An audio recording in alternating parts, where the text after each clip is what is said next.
I can do it from up here.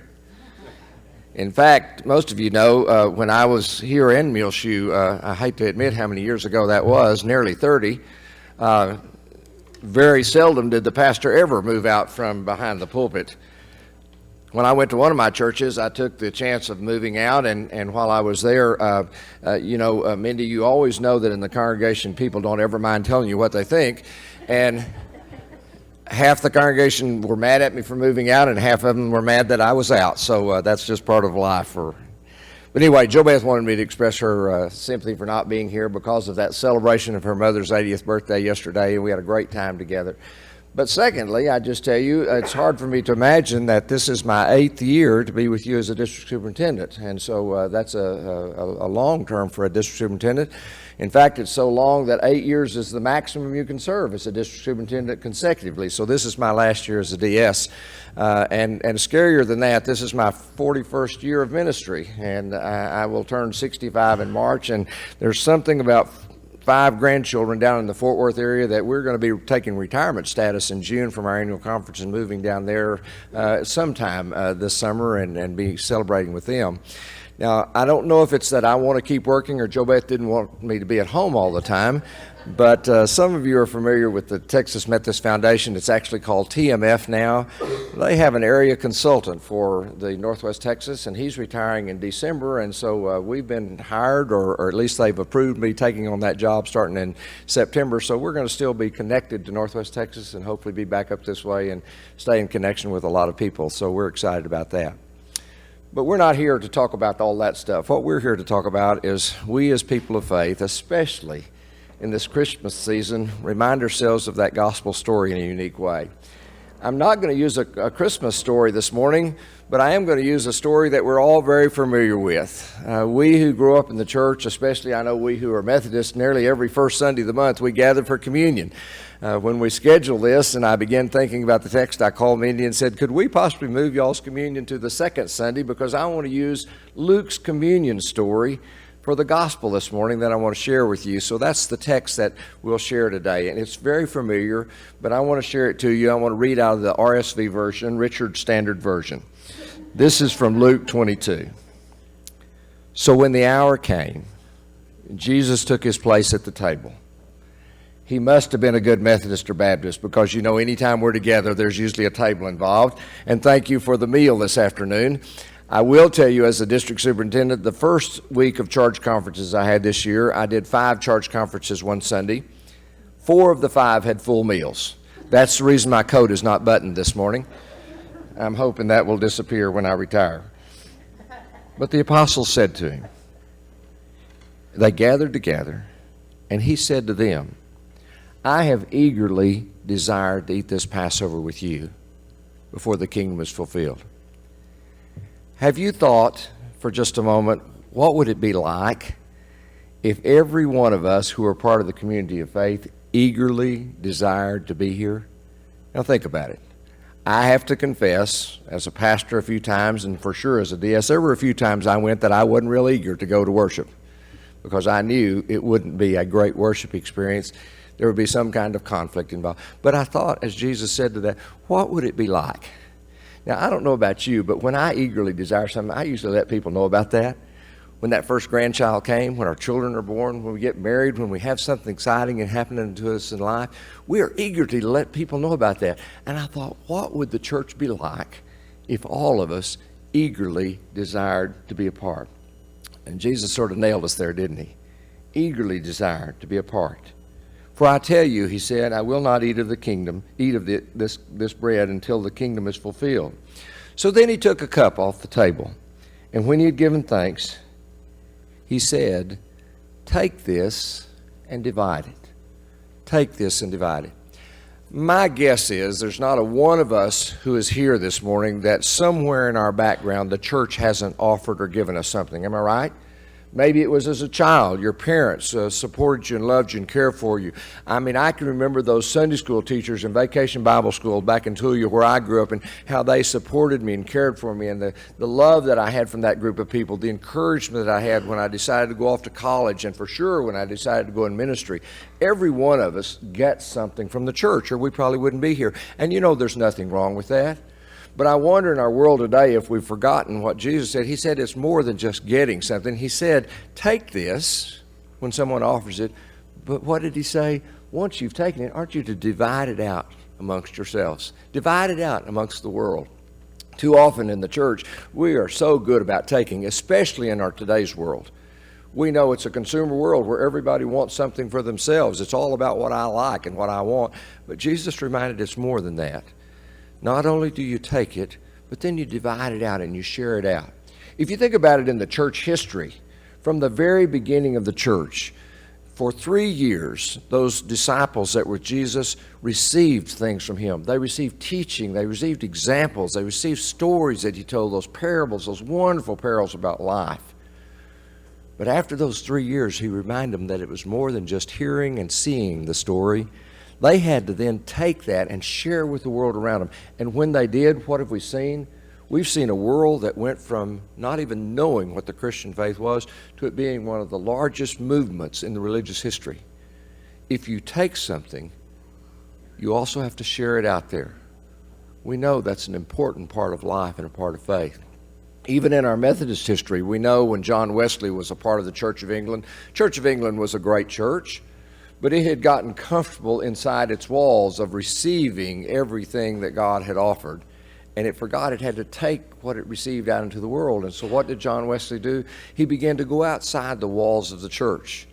Back in that day and time, the coal mines were going, and the workers didn't have the faith because no one had taken it out to them. The Industrial Revolution was starting, and what did John Wesley do? He went out and took the message that was being proclaimed in the sanctuary and shared it out in the midst of the world. And suddenly, our Methodist movement became a strong and vital movement. I have to probably confess to you, in my first 30 years of ministry, the church was really good about receiving, but we weren't good about taking it out into the midst of the world.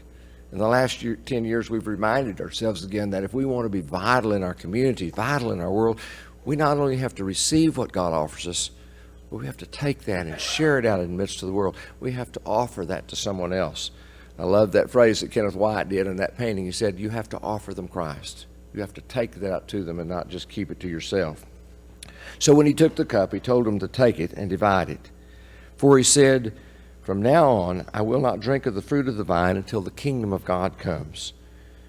And then he took the bread off the table, and he gave thanks, and he broke it, and he gave it to them, and he said, this is my body. This is my body. Take this and eat it. And this is the phrase I want us to remember this morning. In remembrance of me. Now, we're here for two reasons in part this morning. One is to remind ourselves to worship God and remember those things that he's done for us in life. But we as good Methodists know that once a year we do a thing called Charge Conference. Now, there's two parts of Charge Conference.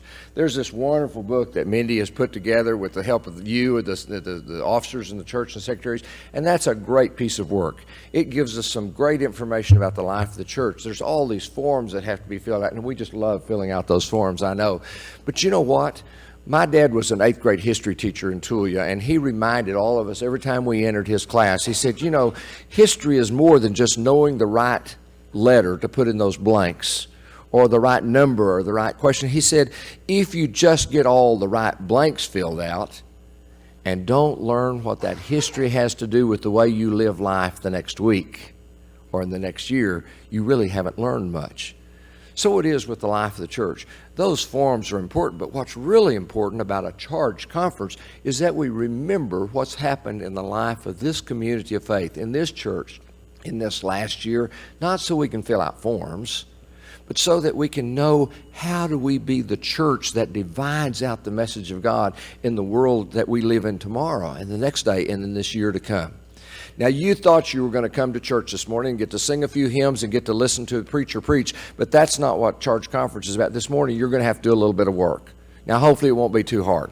If you're not sitting by somebody, this is your chance to move over, sit by them, but here's what you have to do. I need at least 2 or 3 people sitting together somewhere in the congregation, and I'm going to take a few minutes and get you to answer this question, to remember something. I want you to remember something that happened in the life of this community of faith, in the Muleshoe United Methodist Church, or in this community where your church acted something out in this past year that was especially significant to you. that was meaningful to you, or that you saw that affected someone else's life, something unique. If it's about remembering what's happened in the life of the church in the last year, don't we have to do that for just a moment? Okay? I'm going to give you just a minute. This is your chance to talk in church. Some of you wanted to do that for a long time and your parents told you not to, but this is your chance. I want you to share with the person or two sitting next to you something significant that happened in the life of the church in the last year. Do that real quick and then I'll come back and get a report from you.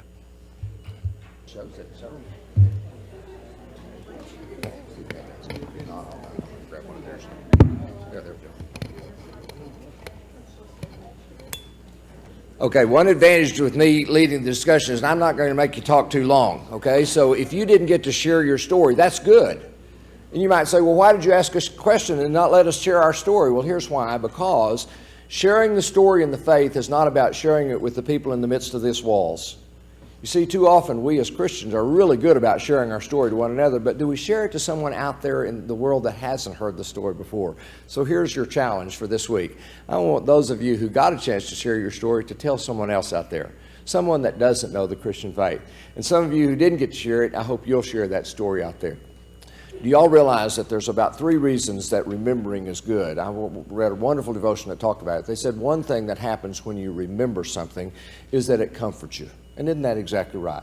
When I think back about my life, the things that were special to me were those comforting things. And that means that that's special because then I can experience that love and care of a community of faith. I can experience that love and care of a group that supports you and lifts you up. And that allows me to face the difficult things in life. But there's a second thing that remembering does. Remembering elevates our affections. Elevates our affections. Now, what do I mean by that? When Jo Beth and I got married 43 years ago, we decided that we loved each other enough that she would overlook my warts, the ones I have, and I would try to overlook the 1 or 2 that she has. Thank goodness that today she still remembers that. Isn't that right? Because if we remember why we love someone, if we remember why we're the church, it elevates that affection and that love that we have, and suddenly we don't see the warts and the problems, and we don't make those things the things that we emphasize in life. Those of you who are good Methodists know that every 4 years, United Methodist Church has a general conference. Y'all know what general conference is. It's where 1,000 people get together and fight about all the things they can fight about. That's not all of it, but that's what you'll read in the press. What you'll hear is the worst things in the press that tell us about all the bad things that we as the church do, all the things we disagree about, all the things we argue about. And if that's all you know about the church, that's exactly what you'll see. But if you remember what the church is about, what's the church about? It's those things you just shared a while ago. Those things that were special, because the church is the community of faith living together and affecting and changing people's lives. That's what the church is about. You see, when you remember what the gospel and what the church is about, suddenly it elevates your affection and your love, doesn't it? And what does that do? That brings us to the third thing that remembering does. Remembering helps us in the midst of our struggles. I appreciated what you shared as you talked about lighting the candle. You see, our faith doesn't guarantee that we won't have problems in life, but it does guarantee that when you have problems, you won't face them alone, because God will help you in the midst of those struggles that you have. Our world is filled with struggles. Our lives are filled with struggles. If you remember what the gospel's about and what the faith's about one who cared for us so much that he came to this world that we might have life, that gave us the bread of life, that gave us new hope. Did you hear what Jesus said? You take this because this is a new covenant. It's something new and something special and something fresh in the midst of the difficult things that we have in life. I love our Christian story that talks about crucifixion, not because I love crucifixion, but what I want you to think about for just a moment. Death is not always bad. Y'all know that Jo Beth's a hospice nurse, and she works with patients that sometimes death is the best release they have from difficult times in life. But crucifixion death was about as bad as it gets. That was an imagery that every one of us in this generation would be hard to see if it wasn't for Mel Gibson that put that movie out a few years ago that reminded us of how horrible crucifixion death must have been. Now just think about the Christian story. In the midst of the most horrible death that could possibly be, our God brought new life back into it.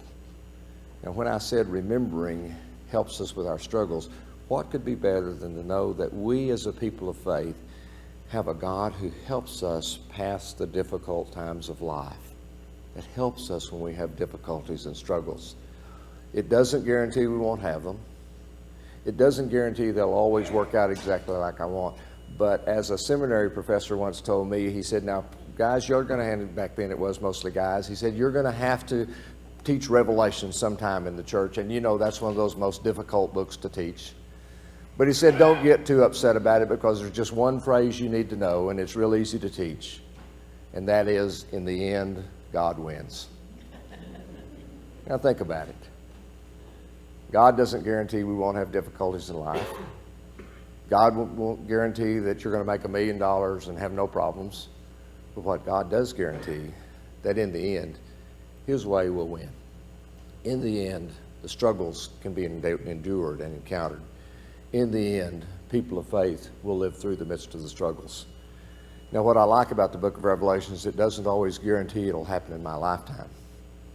But it does guarantee, in the end, we are people of new life, of new hope.